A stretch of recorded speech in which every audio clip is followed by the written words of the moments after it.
Thank you, Dr. Federley, and welcome to each of you on this beautiful fall day. I am thankful for your presence here today. I'd like to share a few words with you as we light our chalice from Reverend Wayne Aronson,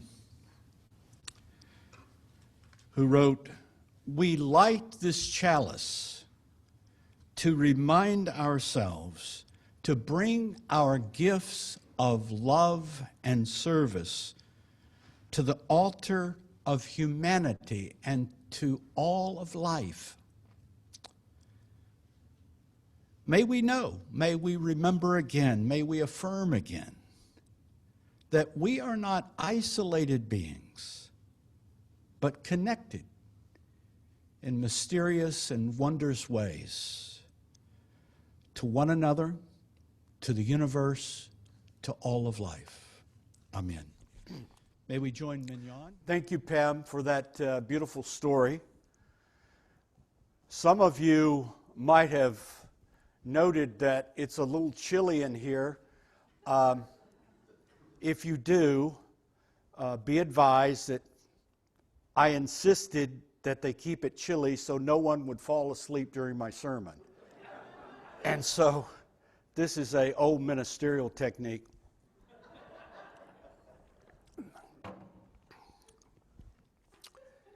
And also, there's a bit of a delay in my speaking and that visual you'll see to my left and right. So we haven't worked that out yet, but it just shows the importance of keeping your eyes on me.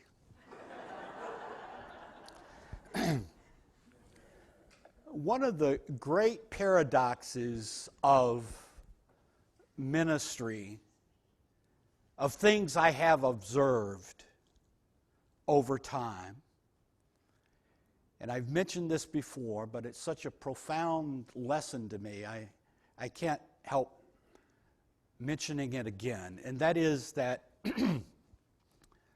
human beings are drawn innately to relationships. And there might be someone who tries to be a hermit or tries to get away from it all, but they are drawn inevitably back to being with people in some form or the other. So there's a deep craving for relationship, and also there's a number of studies that reflect something we already know, that relationships can be vivifying, that they can actually have a positive impact, for example, on health and well-being and success in life in a very general way. There's quite a number of studies about that. So relationships are not just some abstract good thing that we would like, but they actually help us live, provided that they satisfy our deepest needs to be fed, to be affirmed, to be loved, to be cared for. And the other thing that I have observed is that relationships can be the source of deep woundedness, of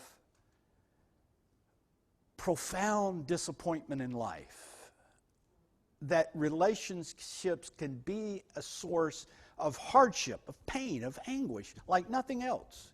That you would think, for example, that a serious illness, a life-threatening illness, would be something that would threaten a person's sense of well-being. But in my experience, and I could be wrong, but in my experience, the loss of love in relationships, the betrayal of relationships is a wound that is very hard to manage, to deal with. And so it is, we human beings, for better or for worse, crave and move toward relationships and being with one another, and yet at the same time we are vulnerable to being wounded, being hurt. And as you I'm sure, understand is that one of the greatest values of this community is being a place where people find other people who care for them, who affirm them. Today I'd like to talk about a model of relationship that helps us understand what goes right and what goes wrong in relationships and what are the dynamics of relationships. It's a model that was generated first by Dr. Murray Bowen and carried further and amplified and elaborated upon by Rabbi Edwin Friedman, one of my mentors, and Dr. Michael Kerr and others. My apologies to all of them in the particular version of his work that I will share with you. It is my own way of understanding his model, and it has stood by me through the years, and it has helped me immensely in understanding relationships. Imagine, if you will, a circle. And let's say the center of that circle is this podium. And the center of this circle is, and within the circle is the place in which relationships thrive. It is a place where people affirm one another, respect one another, allow one another to be the person, the unique person they are. And that is reciprocated. And we know we are in this circle of a solid relationship, an optimal relationship, a solid, good, genuine relationship, whatever we want to call it. We know we are in that circle when we have the subjective experience of trust. I trust this person. They are dependable. I know they will be a certain way in relationship to me. I can rest in the awareness of that trustfulness. And the second characteristic of being in this circle, and this is a really important one, is that we can discuss, the two of us or the three of us, whatever is in this circle, we can discuss difficult subjects calmly. Not discuss difficult subjects, discuss difficult subjects calmly. That we can be relational with one another and share the space of the relationship, but do it while discussing something that's sensitive or difficult. Now, for a lot of reasons, it is difficult for we human beings, in our fragility, in our bubbling emotionality, in our sensitivity, it is difficult for us to stay in this circle. And because of that, we flee away from that circle of authentic relationship. Could you put that symbol, that illustration? I'm a poor artist, but imagine that blue dot as being the circle of relationship, and there are at least 6 ways that people flee the difficulty of being in faithful, moral, dedicated, respectful relationship with one another. You can take that down. So the first way is something everybody knows, and that is conflict. We are all very conversant on the phenomenon of conflict, and we also know that there is a wide spectrum of behaviors that are related to conflict. One level is that we have an intellectual disagreement with someone. The next level is that we have a shouting match with someone. The next level is that we get into combat with another person, and so it goes. But if we think that conflict is the only disruptor of genuine relationships, we become blind to the complexity of life and how people, all the many ways people actually flee intimacy and relationality. The second path of flight from that inner circle is distancing. And you see a lot of this in UU circles. They don't get into fights. They just say, I'm quitting, I'm leaving. And I ran into people. There was a board member of a congregation I served in another state out west where the prior board president distanced himself so much that nobody could find him. And the only thing that you could do to get toward him is to drop a note at a P.O. box. Distancing can be physical, mental, emotional, or all three. One of my mentors, Rabbi Edwin Friedman, would often say in his workshops, distancing is more violent than physical conflict. He loved to say things that were controversial, but that would get people stirred up. But his point was, when someone distances themselves from a relationship, hides themselves, removes themselves, disengages themselves so severely, there is no way to engage with the other person. At least in conflict, you're at least in emotional contact with the person who you're in conflict with. But with distancing, there's no connection. The third path of flight away from the center is the triangle. The triangle is the most popular, the most famous, the most well-beloved of all these strategies.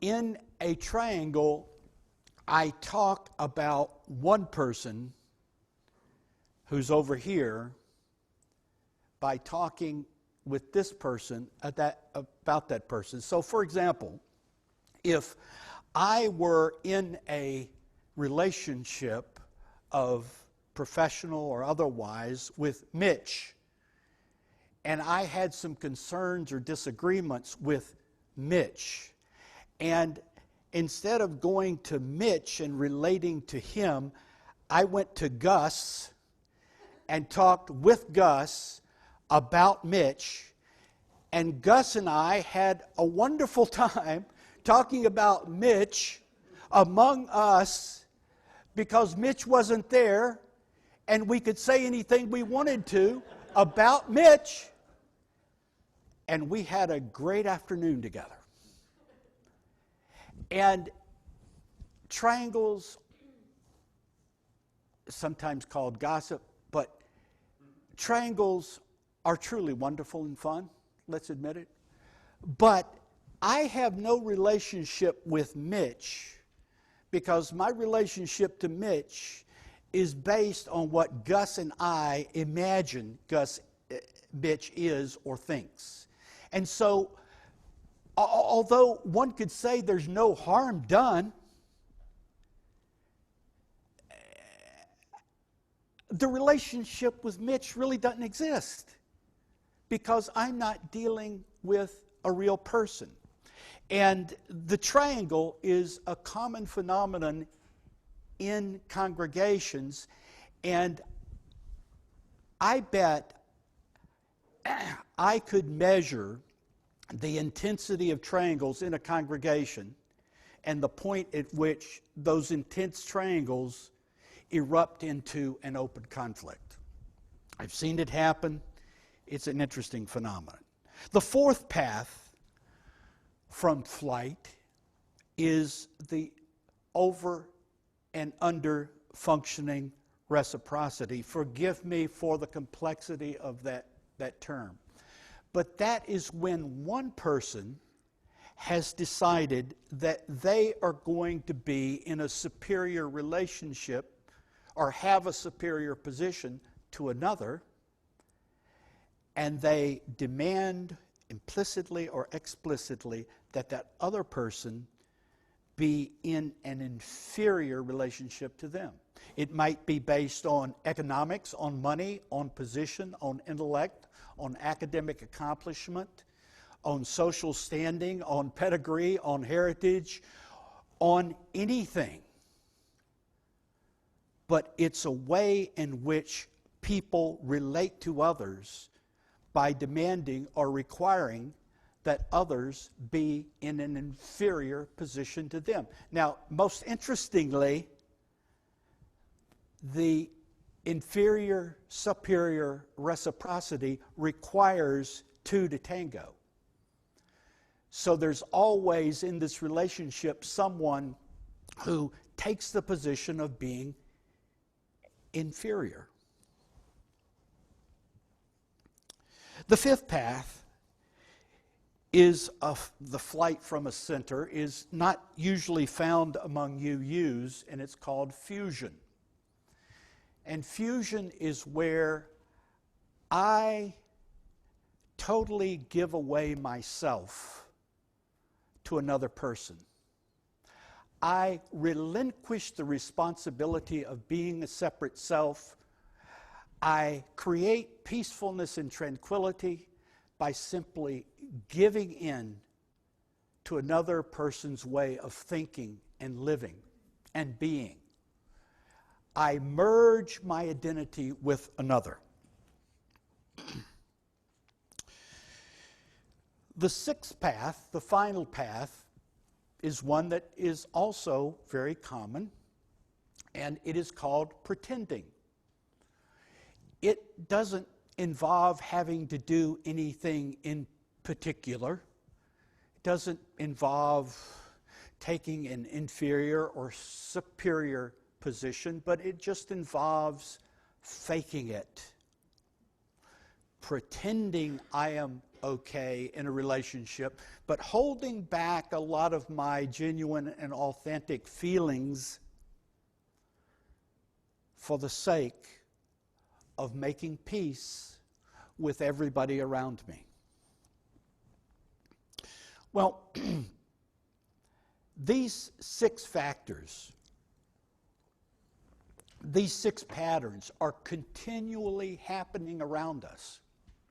And we can see them everywhere in all types of relationships.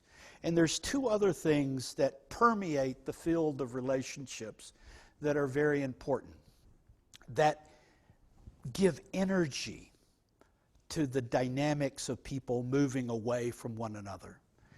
And one of them is projection. Projection is when I imagine, by thinking or the use of my imagination, that I know what another person is like. And I project onto them anything my imagination allows me to say about that person. And as people and relationships get more intense, you will see the projection process get stronger and stronger. Right now, we see how different factions in our society are projecting on one another.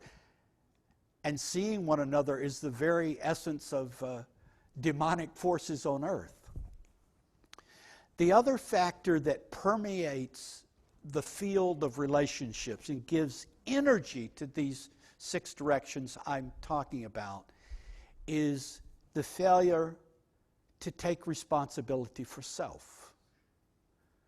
It is only when a person says, I am responsible for my actions and the way I am in the world, it is only then that a person begins to actually live in relationships. And until they do that, and if they remain saying, I blame everything that is wrong with my life on another, to that extent, the six directions that I mentioned are empowered.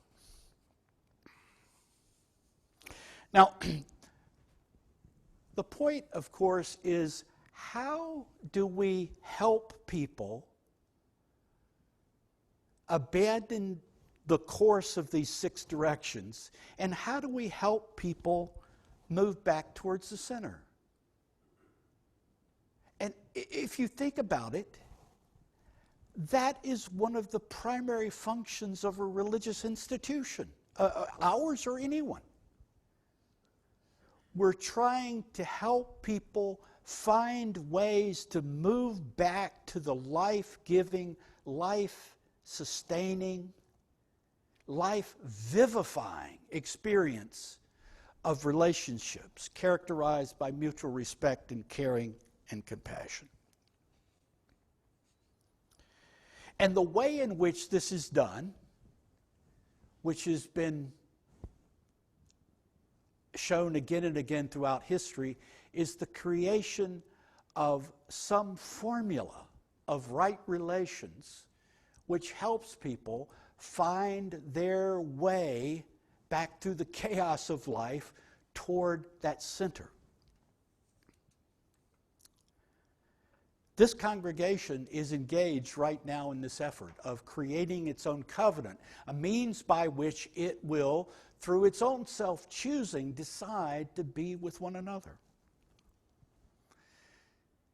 A covenant is so important because without it, without a covenant, without a guide to help people towards the center, it is assured, it is virtually guaranteed that we will drift towards distancing, conflict, seeing one another in terms of superior and inferior differences, and so forth and so on.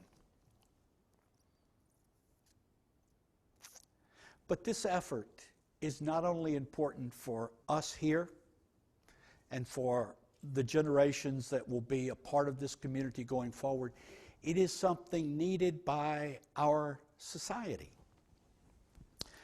I have literally seen in my own lifetime, through my own personal observations, a decline in civility. I remember only decades ago where it was possible for people of different political parties to cross the aisle and regularly form compromises that would allow the people of this country to be given something that was important, that was good for the common good. I have seen in my own lifetime the news stations of this country, the nationwide news stations, go from being groups of people who were trying to convey objective facts to being people who, by and large, were trying to promote a particular political agenda. And some of them are literally at the point of being propaganda institutions. I have seen during my own lifetime people behave in public forums like board meetings, going from being civil to right now people are acting like just lawless anarchists in the context of board meetings all across the country. We are a society increasingly out of touch with knowing ways to be civil. Seen in this light, our covenant is not only important for us right now, given the history of this congregation and its future, but providing for people around us a way to understand how to be in humane, genuine, authentic relationship to one another. May we all understand the importance of this process we are engaged in. And Dr. Federley, our meditation reading this morning comes from Reverend Deanna Van Diver. She writes, "We may not agree about many things, but we hold the conviction that our actions and our inactions have consequences for the web of all of existence. That how we relate to one another creates the conditions of hell or heaven on earth. That healing is within our reach as we show up for one another and with one another, with mercy respect, and compassion. As a group, we are called to offer sanctuary, refuge, and comfort to anyone and everyone afflicted by systems of oppression. As individuals, we are called to relationships of care and accountability. It makes a difference in the quality of our world when people with access to privilege and power give voice to a vision of collective liberation and name the obstacles within and without that limit us. Yes, our presence, our words, our deeds do matter. We are all in this together and will always be. May we carry this awareness with us always that we are bound together and that all living things are connected in the great tapestry and mystery of life. Final words. And may we now... I share these words with you as we extinguish our chalice. They are from Eric Williams. Blessed is the path on which you travel. Blessed is the body that carries you upon that path. Blessed is your heart that has heard the call. Blessed is your mind that discerns the way.